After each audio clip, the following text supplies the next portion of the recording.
ఎవరైతే షాప్స్ అమ్ముకున్నారో వాళ్ళు స్వయంగా వచ్చి చెప్తున్నారు. వాళ్ళ పేర్లు కూడా నాకు తెలుసు. పేర్లు బయట పెట్టండి. టైం వచ్చినప్పుడు పెడతా, అందరి పేర్లు బయట పెడతా. ఎవరైతే అమ్మినారో వాళ్ళ పేర్లు ఉన్నాయి, ఎవరైతే తీసుకున్నారో వాళ్ళ పేరు కూడా ఉన్నాయి. స్వయంగా వాళ్ళే వస్తున్నారు నా దగ్గర. నా 2 షాప్స్ ఉన్నాయని చెప్పి దీంట్లో ప్రభుత్వ ఉద్యోగస్తులు కూడా ఉన్నారు. నేను టైం వచ్చినప్పుడు అన్ని పేర్లు బయటికి పెడతా. ఇక ఎవరైతే హౌసెస్ కట్టుకున్నారో అది మీరు మీడియా మిత్రులకు నేను కోరుకునేది ఒకటే, మీరు స్వయంగా ఆడిపోయి చూడండి. తాలీం ఉంది ఇంతకుముందు, అక్కడ ఇల్లు కట్టుకున్నారు. ఆరోపణలని చెప్పి మీరు దయచేసి చెప్పొద్దండి. నేను ఏదైతే మాట్లాడుతున్నానో నిజాలే, మీరు పోయి చూడొచ్చు అంటున్నా కదా. ఇంతకుముందు కూడా అన్నా, ఈరోజు కూడా మీకు అంటున్నాను. చూపించేంత వరకు ఆరోపణల కిందే ఉంటాయి. ఇప్పుడే వెళ్దామా, చూద్దామంటే చూద్దాము. ఆధారాలు చూపిస్తామంటే మీడియా ఎక్కడికైనా వస్తుంది. చెప్తున్నా కదా మీకు, షాహీ జామియా మసీదులో తాలీం ఉన్నింది. టైం వచ్చినప్పుడు అందరి పేర్లు వెల్లడిస్తాను నేను. అవును, నా ఇంటికి అంటే బెదిరి ఓ విధంగా చెప్పినారు. నేను 2 షాప్స్ నేను అమ్ముకున్నాను. ఒక షాప్ 12 లక్షలకు, ఒక షాప్ 17 లక్షలకు అమ్ముకున్నాను. దయచేసి ఈ మ్యాటర్కి ఇక్కడే క్లోజ్ చేయండి అని చెప్తే, అయ్యా నువ్వు చేసిన తప్పుకి పురుగులు పడి చేస్తావు అన్నా నేను. అంటే ఆ దేవుడు వదులుతాడా? పవిత్రమైన స్థలానికి సంబంధించిన స్థలాలు అమ్ముకుని తింటే నేను వదులుతా, మీరు వదులుతారు, ప్రజలు వదులుతారు. దేవుడు వదులుతాడా? పురుగులు పడి చేస్తారు వెదవులు వీళ్ళంతా. ఇంకా చాలామంది ఉన్నారు. షాప్స్కి ట్రాన్స్ఫర్ చేసి కూడా లక్ష రూపాయలు తీసుకున్నారు వీళ్ళు. అంటే ఆ షాప్ నాది ఉంటుంది, 2 లక్షలు నేను తీసుకున్నా, నేను మీకు ఇస్తాను 17 లక్షలకి.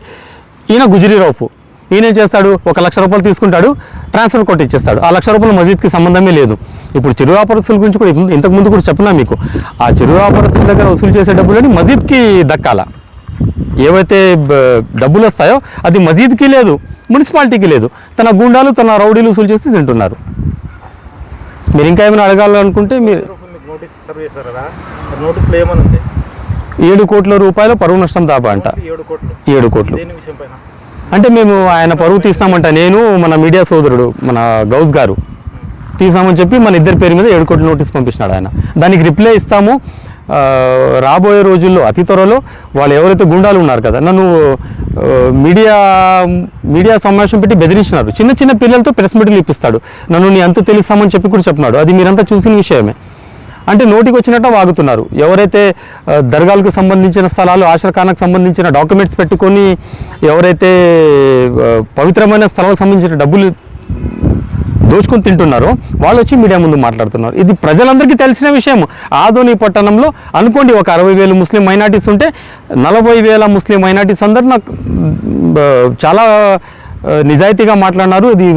ఇదంతా నిజమే అని చెప్పి చెప్తున్నారు. నాకు 20,000 మంది అని చెప్పను నేను. ఒక 5,000 మంది ఎవరైతే సౌదీ రోఫ్ గుండాలు, రౌడీలు, వాళ్ళ బంధువులు, ఎవరైతే లబ్ధి పొందిన వాళ్ళ బంధువులు వాళ్ళే కొద్దిగా కామెంట్స్ రూపంలో లేదా ప్రెస్ మీట్లు పెట్టి లబ్ధి పొందిన వాళ్ళు ఒకటే. కానీ ఆదోని టౌన్ మొత్తం ఉన్న ప్రజలందరూ, ఈవెన్ ముస్లిం మైనార్టీస్ అని చెప్పి కాదు, ఆదోని నియోజకవర్గం నివసించే ప్రతి ఒక్కరూ సంతోషంగా ఉన్నారు ఈ విషయంతో. ఏదైతే చెప్పినావో ఇదంతా వాస్తవాలు. తాలీం చూసింది మేము కూడా చూస్తున్నాం, తాలీం అంటున్నారు. ఇక షాప్స్ అమ్ముకునింది కూడా ప్రజలందరికీ తెలిసిన విషయం. లీజు కూడా ఇచ్చింది వాస్తవమే. ఆ విషయాల్లో నువ్వు ఏదైనా మాట్లాడాయా మీడియా ముందు వచ్చి, అది లేదు. ఎవరికో డబ్బులు ఇస్తాడు, ఒక 4గురితో మీడియా సమావేశం పెట్టిస్తాడు. ఎవరికైనా ఇంతకుముందు లబ్ధి పొందిన వాళ్ళు మసీద్లో వాళ్ళకు ఎవరెవరినో అతను ముందుకు రావడంలే. నువ్వు ముందుకు వచ్చి మాట్లాడాయా? ఎన్నిసార్లు చెప్పాలా? నాతో బహిరంగంగా మాట్లాడతావా? నేను సిద్ధంగా ఉన్నా. రావాలన్నా షాహీ జామియా మసీద్ చెప్పు, వస్తాను. మీరు 1000 మంది రండి, నేను సింగిల్గా వస్తా. సిద్ధంగా ఉండు. నువ్వు రెడీగా ఉన్నావు అంటే చెప్పు, ఎప్పుడు వాళ్ళు చెప్పు, వస్తా. నేను అడిగే ప్రశ్నలకు జవాబు ఇవ్వాలా. నీ హయాంలోనే నువ్వు ముతల్లిగా ఉన్నప్పుడే ఆ తాలీం కట్టుకున్నారు. నువ్వు ముతల్లిగా అయినప్పుడే ఆ 27 పైన షాపులు అమ్ముకున్నారు. ఏం చేసినావు నువ్వు? ఒక మీడియా సమావేశంలో కూడా చెప్పినాడు సౌదీ రోఫ్. ఏమని చెప్పినాడు? ఆ షాపులు అమ్ముకునింది నాకు తెలియదు అన్నాడు. నువ్వు ఎందుకున్నావాడా? నువ్వు ఆ మసీదుకి చైర్మన్గా ఉన్నావంటే అది నీ బాధ్యత. అక్కడ ఎన్ని షాప్స్ ఎవరు అమ్ముకుని తిన్నారో అది అట్లా చేయకూడదని చెప్పాలా. 3 షాపులు ఒకే వ్యక్తి అక్కడ తీసుకున్నాడు, డాక్టర్. అది పోయి చూస్తే మీరు కూడా చూడొచ్చు. బ్యాక్ సైడ్ కొత్త షాపులు కట్టించున్నారు కదా, అక్కడ ఉన్నాయి. ఎన్నిసార్లు నిజాలు మాట్లాడితే కూడా ఆ నిజాలకి సమాధానం ఇవ్వలేకుండా వ్యక్తిగత దాడులు, కొత్త రౌడీలు పుట్టించినాడు. చిన్న రౌడీలు. వాళ్ళకి ఓటర్ ఐడి కూడా లేదనుకుంటా, ఓటు హక్కు కూడా లేదు. అట్లాంటి వాళ్ళకి మీడియా సమావేశాలు పెట్టిస్తున్నాడు ఇతను. ఏదో 30,000 ఇస్తాడంట, 20,000 ఇస్తాడంట. ఆ గుండాల పనినే అది. చిల్లర నా కొడుకులది. ఏం చేస్తారు వాళ్ళు? 50,000 30,000 తీసుకుంటారు, ప్రెస్ మీట్లు ఇస్తారు. వీలైనంత త్వరలో సౌదీ రౌఫ్ మీద విచారణ స్టార్ట్ అవుతుంది. ఎవరైతే అక్కడ అరాచకాలు చేసినారో ఆ కుంభకోణాన్ని బయటకు పెట్టే బాధ్యత నేను తీసుకున్నాను. అది కంపల్సరీగా నేను చేసే తీరుతా. జరిగితే బయట పడతాయి అన్ని. 200 కోట్లు మసీద్ 200 కోట్ల ఆస్తులు దుర్వినియోగమైన అన్నారు. ఆ విషయం మీద మీకు ఆయన డిఫర్మేషన్ ఇచ్చారు. నేను మీకు 1 to 10 పాయింట్స్ చెప్పిన, మళ్ళీ ఇంకొకసారి చెప్పాలంటే కూడా చెప్తా. తాలీం గురించి, షాప్స్, మసీదుకి 200 కోట్లు ఆస్తులు దుర్వినియోగం జరిగినాయి. ప్రజలు ఎంతోమంది అంటే ప్రజలు కాదు, మసీదుకి సంబంధించి 200 కోట్లు దుర్వినియోగం. దానికే సమాధానం ఇస్తున్నాను మీకు. మీరు వింటే మీకు అర్థమవుతుంది. ఆదోని పట్టణంలో ఏదైతే మన ఆదోని నియోజకవర్గం ఉందో, ఆదోని నియోజకవర్గంలో చాలామంది ముస్లిం మైనారిటీస్, అంటే ప్రజలు మా ఎమ్మెల్యే సార్ దగ్గర వచ్చినారు. వచ్చి సార్ సో అండ్ సో ఇలా జరుగుతుంది, సౌదీ రౌఫ్ అనే వ్యక్తి గుజరీలు పెట్టుకుని ఇది చేస్తున్నాడు, మజీద్ షాపులు అమ్ముకున్నారు, ఆయన బంధువుల పేర్ల మీద ఆయన అనుచరులు, ఆయన గుండాలు, ఆయన రౌడీలు రౌడీజమే చేసిన వాళ్ళంతా. వాళ్ళు క్రికెట్ బెట్టింగ్స్ ఆడిపిస్తారు. ఇవన్నీ చాలా వరకు ఆయనకు కూడా చెప్పినారు, నాకు కూడా చెప్పినారు. మేము పోయి ఎంక్వైరీ చేస్తున్నాము. మా కళ్ళకి ఏదైతే కనపడిందో అది కూడా చెప్తున్నాము. ఎంక్వైరీ జరిగితే అన్నీ బయటికి పడతాయి. విచారణ జరిగినప్పుడు అన్నీ బయటికి పడతాయి. అది 200 కోట్లు, 100 కోట్లు, షాపులు, ఆ తాలీం స్థలాలు, ఎన్నైతే అక్కడ అరాచకాలు జరిగినాయో, ఏమైతే కుంభకోణం జరిగిందో అంతా బయటికి పడుతుంది. వక్ఫ్ బోర్డ్ CEO గారికి, వక్ఫ్ బోర్డ్ చైర్మన్ గారికి, డిస్ట్రిక్ట్ కలెక్టర్ గారికి అందరితో కలుస్తాను. నేను కలిసి విచారణ చేపిస్తా. ఇక్కడ విచారణ జరిగిన తర్వాత అన్నీ బయటికి పడతాయి. ఆయన చేసిన ఎలక్షన్స్ ఎందుకు జరిపించడం లేదు? ఆయన 11 సంవత్సరాలుగా సింగిల్ వ్యక్తి హ్యాండిల్ చేస్తున్నాడు. ఇది ఎంతవరకు న్యాయం? షాహీ జామియా మసీద్ ఎన్నో సంవత్సరాలుగా ఉంది. అక్కడ ప్రతి 5 సంవత్సరాలకు ఒకసారి ఎలక్షన్స్ జరుగుతాయి. కానీ ఈ వ్యక్తి 11 సంవత్సరాలుగా సింగిల్ హ్యాండెడ్గా ఆ మసీద్లో రాజ్ చేస్తున్నాడు. అక్కడ ఎవరైనా ఒక మసీద్కి ముతల్లి చైర్మన్ అంటే ఏదో ఒక కుర్తా పైజామా వేసుకొని, ఒక టోపీ పెట్టుకుని వస్తాడు, ప్యాంటు ఇన్షర్ట్ వేసుకొని. మీరే చూసినారు ఆ వేషం, అందరు చూసిన వేషాలే అవి. ఆ ప్యాంట్ షర్ట్ వేసుకుని, ఇన్షర్ట్ వేసుకుని, షూలు వేసుకుని వస్తాడు మసీద్కి. ఒక్కరోజు ఇమాం సాబ్ రాలేదంటే ఆ బాధ్యత ఆయన చేయాలి. ఖతీబ్ సాబ్ రాలేదంటే ఆ బాధ్యత ఆయనది. మౌజన్ సాబ్ రాలేదంటే అది చేయాలా. ఏ రోజైతే 11 సంవత్సరాల్లో ఏ రోజైనా అట్లా చేస్తాడా? లేదు.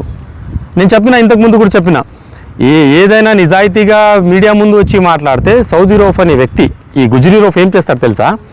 డబ్బులు ఆఫర్ చేస్తాడు, లేదా బెదిరింపులు, లేదా ఫ్రెండ్షిప్ చేసే చూస్తాడు. ఈ 3 కాలేకపోతే కోర్టుని ఆశ్రయిస్తాడు. నాకు అలా ఏం లేదు. ఒక 2-3 ఎందుకు ఇలాంటివన్నీ అంటే ఈ విషయంలో మాట్లాడొద్దండి. మీరు కూడా ఒక ముస్లిం మైనార్టీనే. ఇది దేవునికి సంబంధించిన స్థలం, ఇది అల్లా ఇల్లు, ఇది మంచి పద్ధతి కాదు.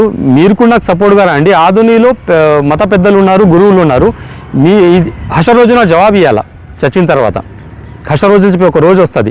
మీరు కూడా ముందుకు వచ్చి మాట్లాడండి. ఏదైతే అరాచకాలు జరిగినాయో, ఏదైతే సౌదీ రౌఫ్ చేస్తున్నాడో కుంభకోణం, మీరు కూడా దానికి మాట్లాడాలని చెప్పి నేను వాళ్ళకి చెప్పి పంపించిన. నా పేరు చెప్పిన, అర్థం కాలేదు నాకు. నా పేరు ఎందుకు చెప్తారు? నాతో ఆయనకి ఏం సంబంధము? నేను మసీద్ గురించి మాట్లాడుతున్నా. ఆయన వ్యక్తిగతంగాను నాకు అది ఇది అని చెప్పి ఎవరు మాట్లాడలేదని చెప్పి ప్రెస్ మీట్లో పెట్టాడు. జాఫర్తో నేను మాట్లాడతా అని చెప్పేసి ఎవరైనా ఆయనతో, అంటే బయట ఆరోపణలు అలా ఉన్నాయి. ఇప్పుడు చెప్పని చూడండి. ఫైనల్గా ఆదోని నియోజకవర్గంలో ప్రజలకు సంబంధించిన భూమి ఎవరైనా కబ్జా చేస్తే అక్కడ భారతీయ జనతా పార్టీ ఎమ్మెల్యే గారు doctor PV Parthasarathi sir, Bharatiya Janata party నాయకులు, భారతీయ జనతా పార్టీకి సంబంధించిన జాఫర్ అన్న అనే వ్యక్తి ఆ స్థలంలో పోయి నిలబడతాడు. అది నేరమైతే ఆ నేరం ప్రతిరోజు చేస్తా. షాహీ జామియా మసీద్కు సంబంధించిన తాలీం స్థలం ఎవరైతే కబ్జా చేస్తున్నారో అది నేను మాట్లాడుతున్నా, అది నేరం అయితే ఈ నేరం కూడా ప్రతిరోజు చేస్తా. షాహీ జామియా మసీద్కు సంబంధించిన షాప్స్ అమ్ముకున్నారు కదా, ఇది మాట్లాడడం నేరం అయితే ప్రతిరోజు మాట్లాడతా. నేను ఏమంటున్నాను, ముస్లిం మైనార్టీసే కాదు, నియోజకవర్గంలో ఏ ఒక్కరికి ఇబ్బంది వచ్చినా భారతీయ జనతా పార్టీ తరఫున ప్రతి ఒక్క నాయకుడు, మన ఎమ్మెల్యే సారు, మేము ఉండి మాట్లాడతాము. ఇది నేరం అయితే ఈ నేరం ప్రతిరోజు చేస్తామని చెప్పి చెప్తున్నాను నేను మీకు. ఇక్కడ వచ్చినటువంటి మీడియా మిత్రులందరికీ, ఆదోని నియోజకవర్గ ప్రజలందరికీ నా నమస్కారాలు. సబ్కు అస్సలాము అలైకుం. ఈరోజు ప్రెస్ మీట్ పెట్టడానికి ముఖ్య కారణం గుజరీ రౌఫ్ అనే వ్యక్తి. నేను గత కొన్ని రోజులుగా షాహీ జామియా మసీద్ గురించి మాట్లాడుతున్నా. మీడియా ముందు వచ్చి మాట్లాడుతున్నాను, అటు మసీద్ దగ్గర పోయి మాట్లాడుతున్నాను. గుజ్రీ రౌఫ్ అనే వ్యక్తి నన్ను నోటీస్ పంపించినాడు. నన్ను ప్లేనిస్ గౌస్ మన మీడియా సోదరుడు ఆయనకు నాకు 7 కోట్ల పరువు నష్టం దాబా అని చెప్పి నోటీస్ పంపించినాడు. చూడొచ్చు మీరు.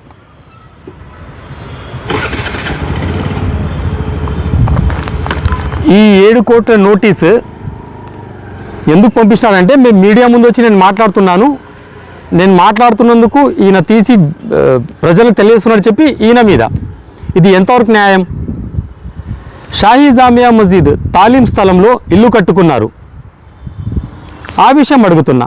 షాహీ జామియా మస్జిద్కు సంబంధించిన షాపులు అమ్ముకుని తింటున్నారు. 20 లక్షలకు, 30 లక్షలకు, 15 లక్షలకు 27 షాపులేమో అమ్ముకుని తిన్నారు. ఎవరు? ఈ సౌదీ రోఫ్ గూండాలు, సౌదీ రోఫ్ రౌడీలు, సౌదీ రోఫ్ చెంచాలు. మళ్ళీ సౌదీ రోఫ్ ఏం చేపిస్తాడు? ఇంకా సరిగా మీసాలు కూడా రాలేదు, అంటే ముఖం మీద హెడ్స్ కూడా రాలే. అట్లాంటి చిన్న చిన్న పిల్లలతో బెదిరిస్తున్నాడు. ఎవరు? ఈ సౌదీ రోఫ్. కొత్త రౌడీని తయారు చేస్తున్నాడు ఆధునిక పట్టణంలో. ఈ గుజ్రీ రోఫ్ ఉన్నాడు కదా, ఈ గుజ్రీ రోఫ్ చేస్తున్న గుజ్రీ పనులు ఆధునలో అందరికీ తెలిసినవే. హవానాపేటలో గుజ్రీ పెట్టుకొని 500 మీటర్ డిస్టెన్స్ ఇంకో గుజ్రీ ఉంది, గుజ్రీ రోఫ్ది. దాని గురించి సమాధానం ఇవ్వయ్యా, నేను వచ్చి ప్రజలు ఇబ్బంది పెడుతున్నారంటే దానికి సమాధానం ఇవ్వకుండా నోటీసులు పంపిస్తున్నాడు. 7 కోట్ల నోటీసులు ఎందుకు పంపించినావు గుజ్రీ? 70 కోట్ల నోటీసు పంపించాలి నువ్వు. ఈ నీ నోటీసుతో భయపడతాననుకున్నావా నన్ను? నీ గుండాలతో, నీ రౌడీలతో, నీతో భయపడేవాడిని కాదు రౌఫ్. ఇంకొక విషయం, షాహీ జామియా మస్జిద్ కరెస్పాండెంట్ గారికి బెదిరించింది సౌదీ రోఫ్ గుండాలు. కరెస్పాండెంట్ గారు ఉన్నారు సలావుద్దీన్ భయ్ అని చెప్పి, వాళ్ళకి బెదిరించినాడు. ఖతీసాబ్కి తీసుకుని పోయి కిడ్నాప్ చేసి, అక్కడ ఆయన మసీద్ ఉంది ఎక్కడో సురగంపట్రాని కాడ, ఆడ తీసుకుని పోయి కిడ్నాప్ చేయించి ప్రెస్ మీట్ ఇప్పించినాడు. ఆ విషయం అడిగితే సౌదీ రోఫ్ చెంచాలు వచ్చి మీడియా ముందు మాట్లాడతారు. ఎవరు? సౌదీ రోఫ్తో లబ్ధి పొందిన వాళ్ళు. మసీదు విషయంలో ఏ ఒక్కడు మాట్లాడంలే, ఏ చెంచా మాట్లాడంలే, ఏ గుండా మాట్లాడంలే, ఏ రౌడీ మాట్లాడడం లేదు. వేరే విషయాలు వ్యక్తిగత దాడులు చేస్తారు. తన చెంచాల అన్నలతో, అన్న కొడుకులతో, తమ్ముళ్ళతో కామెంట్లు పెట్టించడం, బెదిరించడం. ఎవరైతే ఈ షాహీ జామియా మస్జిద్కి సంబంధించిన షాప్స్ వాళ్ళు ఉన్నారో నాకు ఒక 7 రోజుల కిందట వచ్చి కలిసి ఏమంటున్నారు? నేను 2 షాపులు అమ్ముకుని తిన్నాను, నా పేరు చెప్పొద్దంట. వెదవల్లారా, మీ అందరి పేర్లు బయటికి వస్తాయి, మీ మీద విచారణ జరుగుతుంది. ఎవరైతే షాపులు అమ్ముకున్నారో వాళ్ళ మీద విచారణ కంపల్సరీగా జరుగుతుంది. ఎవరైతే చిరు వ్యాపారస్తుల దగ్గర రోజుకి 450 రూపాయలు, 200, నెలకు 6,000 రూపాయలు వసూలు చేసుకుని తిన్నారో వాళ్ళ మీద కూడా విచారణ జరుగుతుంది. మున్సిపల్ కమిషనర్ గారితో మాట్లాడి నేను స్వయంగా అక్కడ వస్తా. నువ్వు షాహీ జామియా మస్జిద్కి నాతో వచ్చేకి సిద్ధమా సౌదీ రౌఫ్? బహిరంగంగా నాతో మాట్లాడతావా? మీరు 1000 మంది రండి, నేను ఒక్కడిని సింగిల్గా వచ్చి నీతో సవాల్ విసురుతా. నీలో దమ్ము ధైర్యం ఉంటే నా ప్రశ్నకు సమాధానం బహిరంగంగా ఇవ్వాలి. నువ్వు ఇట్లా నోటీసులు పంపించుకుంటూ బెదిరించుకుంటూ నన్ను ఉంటే నేను భయపడే వ్యక్తిని కాదు రౌఫ్. థ్యాంక్ యూ అండి. నా పేరు జాఫర్ అన్న, minority Morcha president, Adoni town.